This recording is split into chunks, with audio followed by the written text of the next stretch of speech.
I'm Brooke Ence. I am from Southern Utah, St. George, Utah, born and raised. My profession is, well, I do a little bit of everything, but for the most part, health and fitness, agriculture is the newest, and a lot of little things in between. I have a podcast. I've been going for 4 years now, starting a new podcast that has to do with decentralizing food supply, focusing on all the producers, farmers, ranchers, and our goal with an app that we're actually getting ready to launch in like the next 6 months or so is a marketplace for consumers and producers to have that transaction and get more people to eat regionally and locally. The goal is to keep producers in business and have them making consistent money, which gives them more power against the powers that be. It's the newest venture, but it means the most. Out of everything I've done, it means the most. So it's very important to me, and obviously anything to do with country life and being self-sufficient, I think is extremely important, and now we're trying to do something about it. So it'll be, it's a risk, but that's the name of the game when it comes to being an entrepreneur.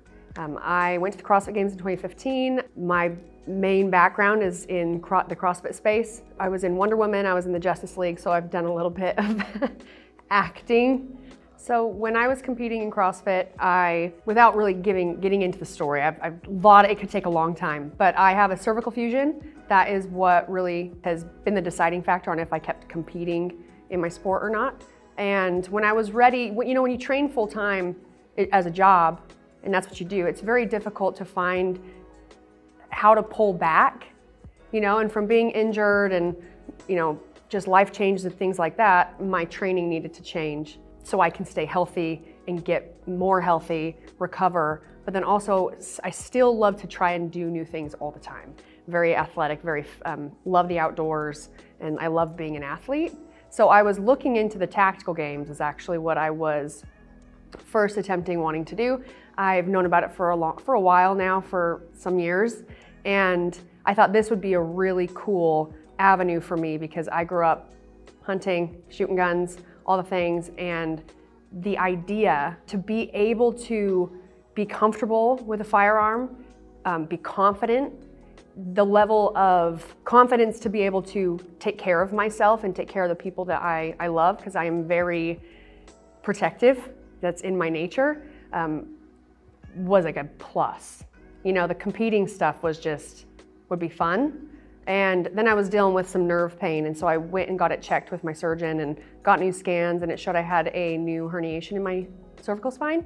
So I've pulled back from doing tactical games just until I am very healthy physically, because for me, from all of my competitive side in CrossFit, I don't have interest to do a fitness type competition and have to hold myself back or not be able to perform to the best of what I know my abilities could be, are, all the things. So I have segued into USPSA.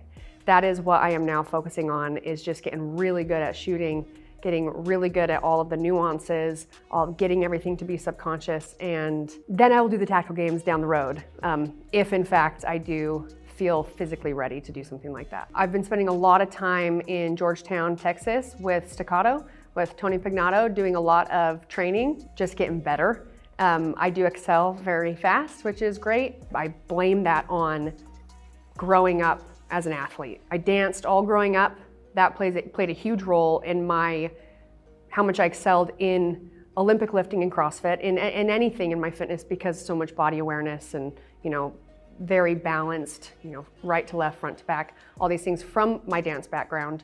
And getting into the USPSA stuff and learning all the different shooting on the move, body positions for shooting from a different angle, all these different things. And then the craziest, one of the hardest things for me to accomplish is just my grip, with having my shooting hand more of like a stable grip on the gun, and then my support hand being what actually is gonna put some hold in that position. For me, when I start shooting on the move or doing things from my athletic background, is very all engaged.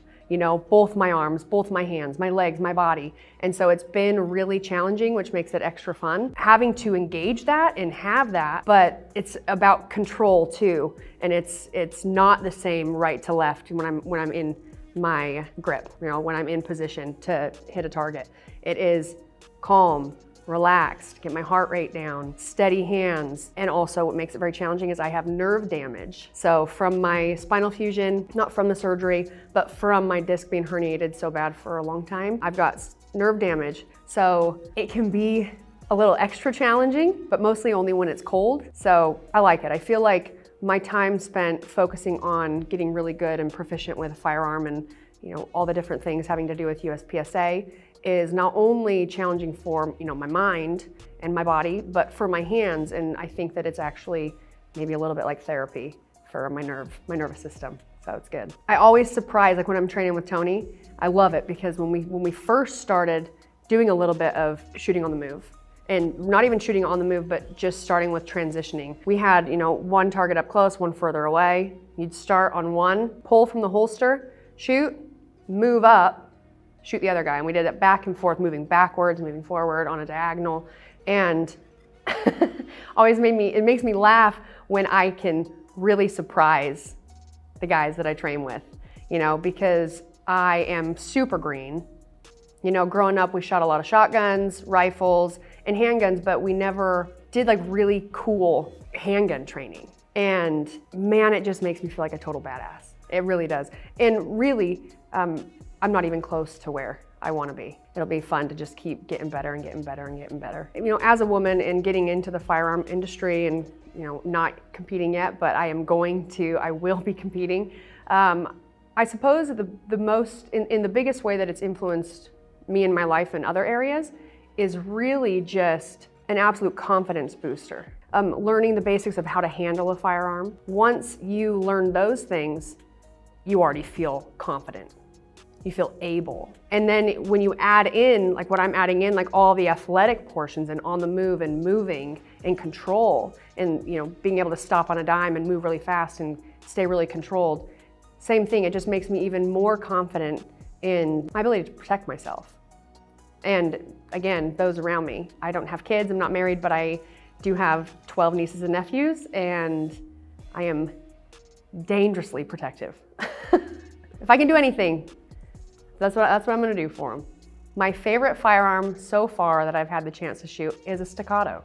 There's obviously a lot of brands that I have yet to shoot, but to be completely honest with you, I have no interest. I love them. They are the best. The first gun I got for competition, like full-size pistol, was the SIG Legion X5. Beautiful gun, great slide. I was working with that, and when I first got linked up with Staccato and shot one of theirs for the first time, night and day. It is absolutely insane how easy they are to shoot. It is insane. And for me too, because my nerve damage, it's very manageable weight-wise.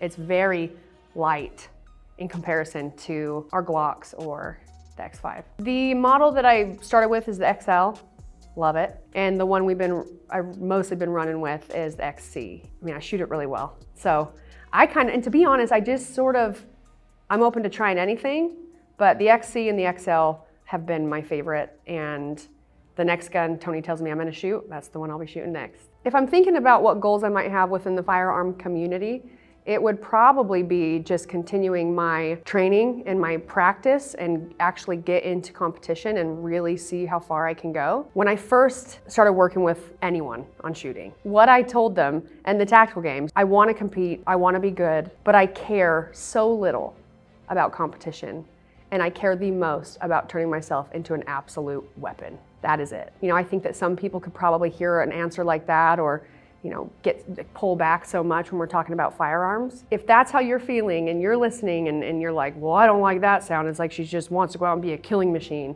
It's not it. It's the ability to be dangerous, but having control, logic, and humility, and all of these things that make just a very good human. Ideally, we're never in a situation where me as a civilian, right, would need to have those skills. But wouldn't you rather be prepared than, man, wish that you had them? If you lack the ability to be dangerous, more times than not, you're the victim. Yeah, I want to be dangerous. I want to be someone who has the ability to ruin your day, but I'm a really good person with a big, huge heart, so it's the last thing I'd want to do. So don't make me do it.